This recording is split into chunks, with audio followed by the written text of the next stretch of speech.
belajar mengenai ikatan kimia.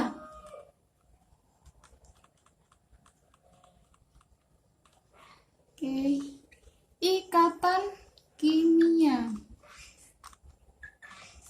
Apa itu ikatan kimia? Ikatan kimia merupakan ikatan yang terbentuk antar unsur atau molekul. Oke, saya tulis.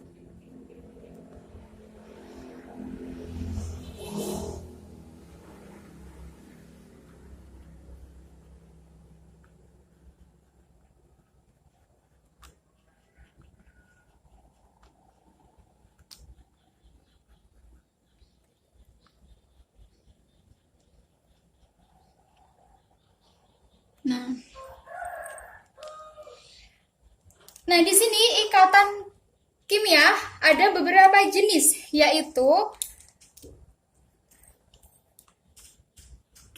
ada beberapa jenis, yaitu ada 3. Yang pertama ada ikatan ionik, ada ikatan kovalen,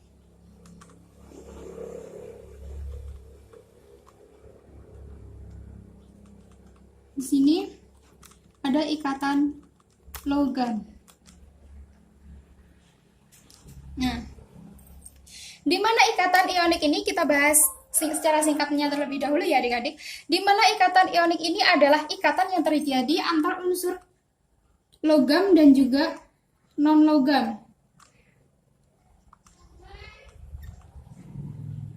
Nah, sedangkan ikatan kovalen ini merupakan ikatan yang terjadi antar unsur non-logam. Jadi tersusun dari unsur non-logam ya adik-adik. Sedangkan ikatan logam, namanya ikatan logam berarti tersusun dari ikatan logam, unsur logam. Nah, oke, saya ulangi lagi. Ikatan kimia. Ikatan kimia merupakan ikatan yang terbentuk antar atom atau molekul. Nah, ikatan kimia memiliki beberapa macam atau jenis, yaitu yang pertama ikatan ionik. Di mana ikatan ionik merupakan ikatan kimia yang terbentuk atas unsur logam dan juga non-logam. Sedangkan ikatan kovalen merupakan ikatan yang terbentuk antar unsur non-logam. Sedangkan ikatan logam merupakan unsur yang terbentuk antar unsur logam. Berarti ada 3 jenis ikatan kimia. Oke, setelah ini kita akan membahas satu persatu ikatan kimia, yaitu ikatan ionik, ikatan kovalen, dan juga ikatan logam. Baik, sebelum kita membahas satu persatu ikatan kimia, kita akan berkenalan sebentar dengan lambang Lewis. Apa itu lambang Lewis? Mungkin ada adik-adik yang sudah belajar mengenai lambang Lewis. Lambang Lewis ini dicetuskan atau dicetuskan oleh Gilbert Lewis. Nah, sekarang kita bahas apa itu lambang Lewis. Lambang Lewis merupakan lambang yang menggambarkan elektron valensi, yang menggambarkan jumlah elektron valensi.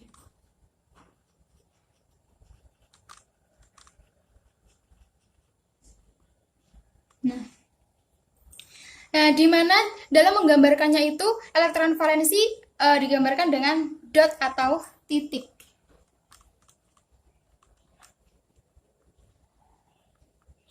Nah, ini maksudnya gimana? Oke, kita ambil contoh. Di sini ada O8 dengan nomor atom 8. Nah, di sini kita tulis konfigurasi elektronnya. 1s2, 2s2, 2p4. Nah, kita tahu bahwa yang ada di kulit terluar ada 2 tambah 4 berarti 6. Berarti 6 elektron valensi. Sekarang kita gambar bagaimana lambang Lewisnya. Oke, kita gambar terlebih dahulu unsurnya O, yaitu 6 elektron valensi. 1, 2, 3, 4, 5, 6. Oke, sudah berjumlah 6. Nah, oke, kita cari contoh lain. Contohnya ada Na dengan nomor atom 11. Oke, kita tulis konfigurasi elektronnya 1s2, 2s2, 2p6 3s1. Nah, kita tahu bahwa di kulit terluar Na adalah 1. Jadi elektron valensi dari Na adalah 1.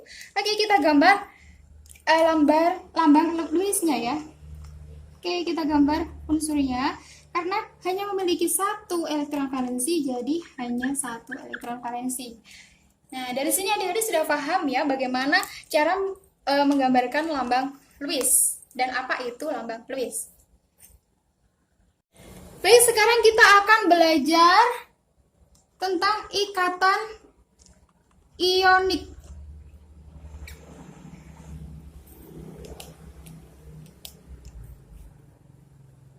Ikatan ionik. Nah, atau biasa disebut dengan ikatan elektrovalen juga.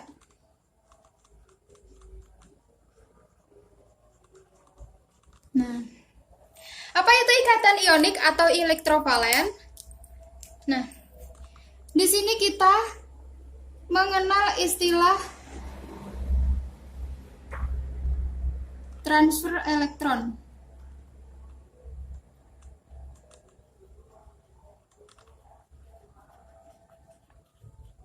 Nah,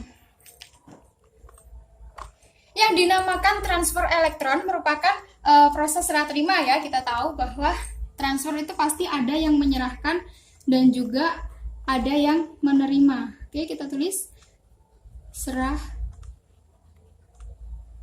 terima elektron.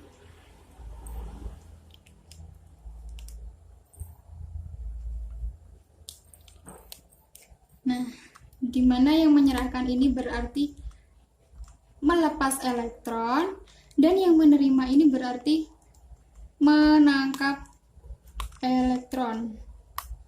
Nah, unsur yang cenderung untuk melepas elektron merupakan unsur yang bersifat logam, sehingga muatannya positif. Unsur kalau melepas elektron muatannya positif kan adik-adik? Ya. Dan unsur yang cenderung untuk menerima atau menangkap elektron ini cenderung bersifat non logam, sehingga muatannya negatif. Baik, kita kasih contoh ada NaCl, atau kita tahu bahwa ini adalah garam dapur. Kita tulis ulang ya. Oke, kita gambar. Sebelum kita gambar, kita tentukan dulu elektron valensi dari masing-masing unsur ya.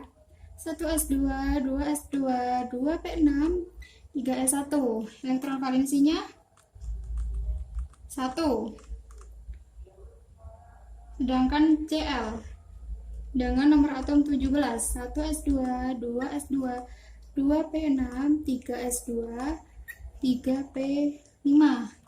Elektron valensinya 7.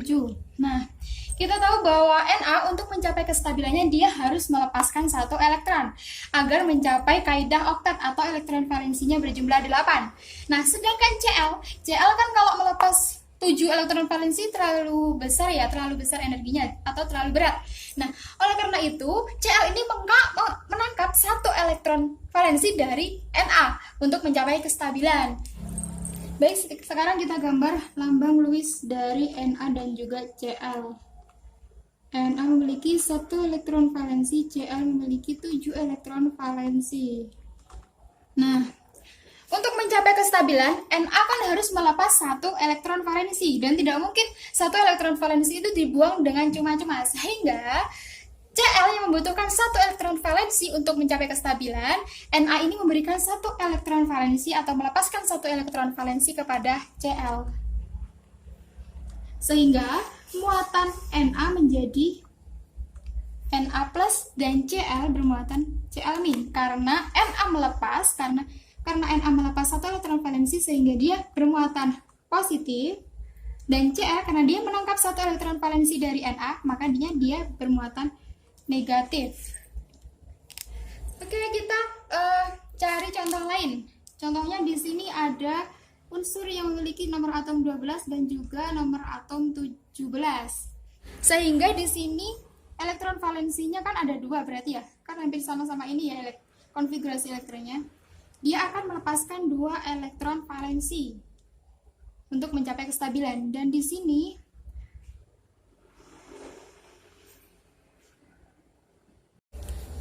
dan Y ini membutuhkan 1 elektron valensi untuk mencapai kestabilan. Nah, bagaimana rumus senyawa ionnya? Nah, jadi nomor indeksnya ini menentukan elektron yang akan dilepaskan oleh ini ya, atom pusatnya atau unsur logam. Nah, di mana senyawa yang dihasilkan dari ikatan ionik ini akan dinamakan dengan senyawa ion. Karena apa? Karena mereka membentuk ion positif dan juga ion negatif. Gitu. Baik adik-adik, di sini untuk mempermudah kita belajar tentang ikatan ionik, ada cara asyiknya. Apa itu cara asyiknya? Baik, sekarang kita gambar terlebih dahulu. Kita tulis unsur-unsur gas mulia atau golongan 8A. Ada helium, neon, argon, krypton, xenon, dan juga radon. Oke, baik, kita tulis nomor atomnya masing-masing. Ada 2, 10, 18, 36, 54, dan juga ada 86. Nah, sambil disimak tabel periodiknya ya adik-adik. Misalnya kalau ada kesalahan penulisan gas mulia, kesalahan nomor atomnya maksud saya ya. Oke, sekarang kita kasih contohnya aplikasi dari cara asyik ini. Ini ya. Oke, misalnya tadi ada X12, Y17. Nah, di sini kita lihat 12 mendekati unsur gas mulia yang mana? Yang ini, neon, yaitu 10. Sehingga 12 dikurangi 10 kan 2. Berarti muatannya adalah 2+. Karena X ini bersifat logam sehingga dia cenderung untuk melepas elektron. Nah, kita lihat lagi 17 lebih mendekati yang mana? 18. Oke, 17 dikurangi 18 sehingga -1. Sehingga muatan Y adalah -1. Sehingga rumus senyawa ionnya adalah X, Y, 2. Gitu ya. Ingat ya adik-adik bahwa nomor indeks menyesuaikan muatan dari atom pusat. Selanjutnya kita cari yang angkanya lebih besar. Di sini X57, di sini ada Y84 misalkan ya. Oke. Di sini 57 mendekati yang mana? Mendekati yang 54. Oke. Sini berarti 57 dikurangi. Oke, di sini ternyata muatannya X3+ karena cenderung untuk melepas. Di sini Y dengan nomor 884 itu cenderung dekat yang mana? Yang 86, sehingga muatannya -2, sehingga Y muatannya -2. Bagaimana rumus senyawa ionnya? X, sini 2, dan juga ini 3. Selanjutnya kita akan belajar tentang sifat-sifat ikatan ionik atau sifat-sifat yang ada pada ikatan ionik.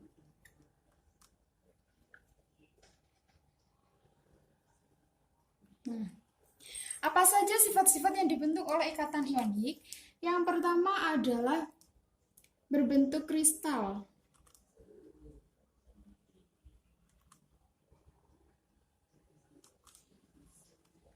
Yang kedua, titik didih, saya singkat TD, dan juga TL-nya atau titik leleh tinggi.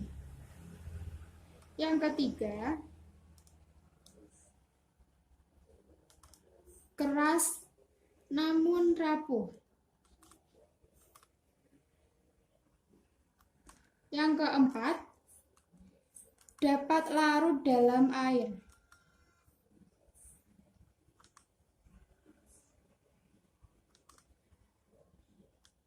Yang kelima, dapat menghantarkan listrik dalam fase larutan atau lelehan. Larutan dan lelehan dapat menghantarkan listrik.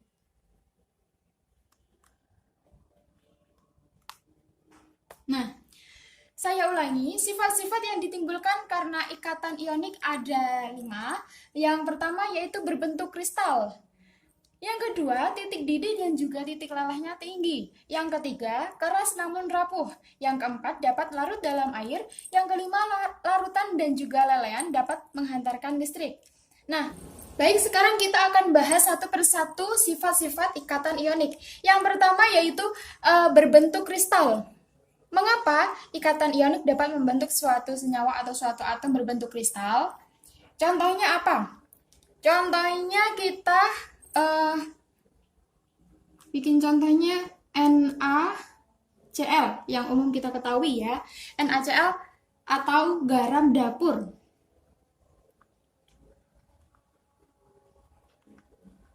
Garam dapur. Nah, ini kan kita tahu bahwa bentuknya kristal ya teman-teman. Nah, mengapa bentuknya bisa kristal? Karena tadi kan ikatan ionik itu merupakan ikatan yang terbentuk karena adanya proses serah terima suatu elektron. Nah, karena adanya yang menyerahkan atau melepas dan juga ada yang menerima atau menangkap elektron, itulah yang menyebabkan ikatan ionik ini membentuk anion dan juga kation atau muatan positif dan juga negatif. Kan kalau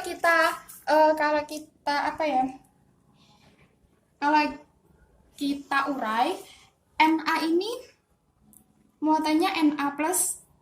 Karena apa? Karena Na melepaskan elektron dan Cl min.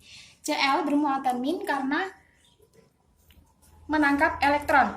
Nah, itulah yang saya maksud tadi, ada kation dan juga anion. Nah, muatan anion dan juga kation ini akan bergabung untuk membentuk susunan struktur kristal 3 dimensi berdasarkan ukuran dari ion yang terlibat di dalamnya, sehingga dapat berbentuk kristal gitu. Yang kedua, titik didih dan juga titik lelehnya tinggi. Karena apa? Hal ini masih berkaitan dengan yang pertama ya, yaitu karena itu tadi, karena adanya muatan positif dan juga negatif akan membuat energi semakin tinggi untuk memecahkan senyawa yang berikatan ionik atau senyawa ionik. Karena apa? Umpamanya begini ya adik-adik. Magnet kan ada 2 kutub, ada selatan dan juga ada utara. Oke, saya gambar. Magnet kan ada 2 kutub. Ada utara dan juga selatan. Nah, ketika kutub selatan ini bertemu dengan kutub utara, maka sifat mereka akan saling tarik-menarik sehingga sulit untuk dipisahkan. Nah, begitu juga jika muatan positif dan juga negatif bertemu, maka sangat dibutuhkan energi yang sangat besar untuk memecahkan ikatan ionik. Yang nomor 3, keras namun rapuh. Nah, ini bagaimana penjelasannya, Kak? Keras karena tersusun adanya ion positif dan juga negatif. Ya, paham ya dari sini? Karena itu tadi masih berkaitan dengan yang nomor 2. Nah, kita umpamakan tadi, ketika kutub selatan dan juga utara bertemu akan saling tarik-menarik. Begitu juga dengan muatan atau ion positif dan juga ion negatif, ketika bertemu mereka akan saling tarik-menarik. Hal itulah yang menyebabkan bahwa senyawa ion itu keras, namun rapuh. Mengapa rapuh? Karena ketika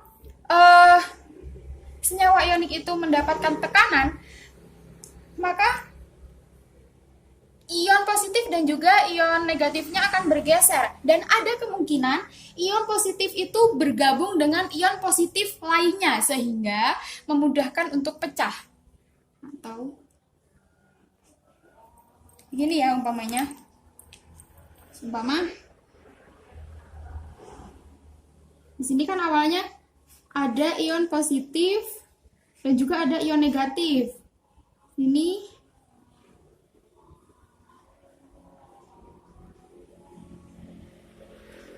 ada negatif, ini positif. Kan keras ya. Positif, negatif. Nah, ini misalnya saja keras karena ada tarikan antara muatan positif dan juga negatif. Nah, kalau begini kan saling tarik-menarik. Nah, ketika mendapatkan tekanan atau pukulan misalnya, ini ada kemungkinan ion positif ini akan bergeser sejajar dengan ion positif lainnya. Sehingga begini gambarnya ya. Ion positif, negatif, positif. Nah, bergeser begini.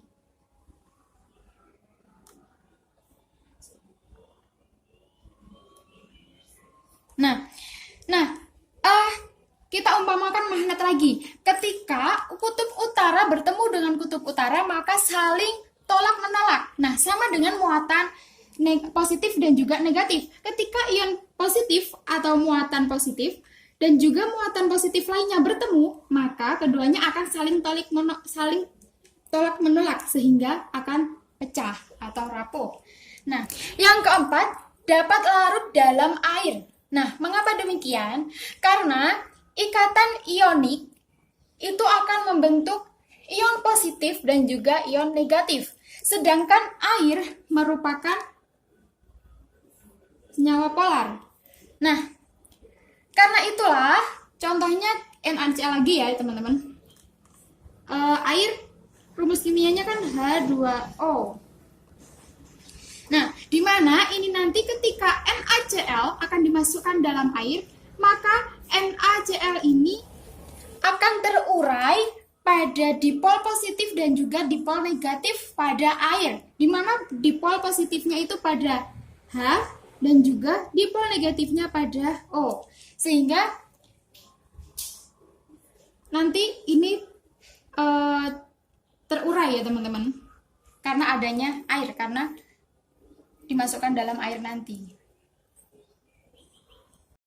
Kenapa terurai? Karena nanti muatan positifnya akan tertarik pada dipol negatif dan juga muatan negatifnya akan tertarik pada dipol positif.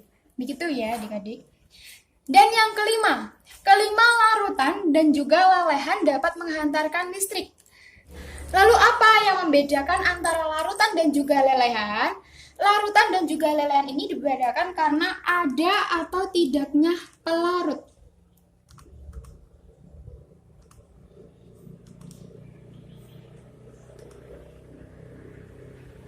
Nah, kalau larutan merupakan padatan yang dilarutkan dalam air. Padatan yang dilarutkan, bukan air ya teman-teman, maksudnya pelarut. Padatan yang dilarutkan pada pelarut. Sedangkan lelehan ini padatan yang dilelehkan atau dipanaskan sehingga tidak ada pelarut.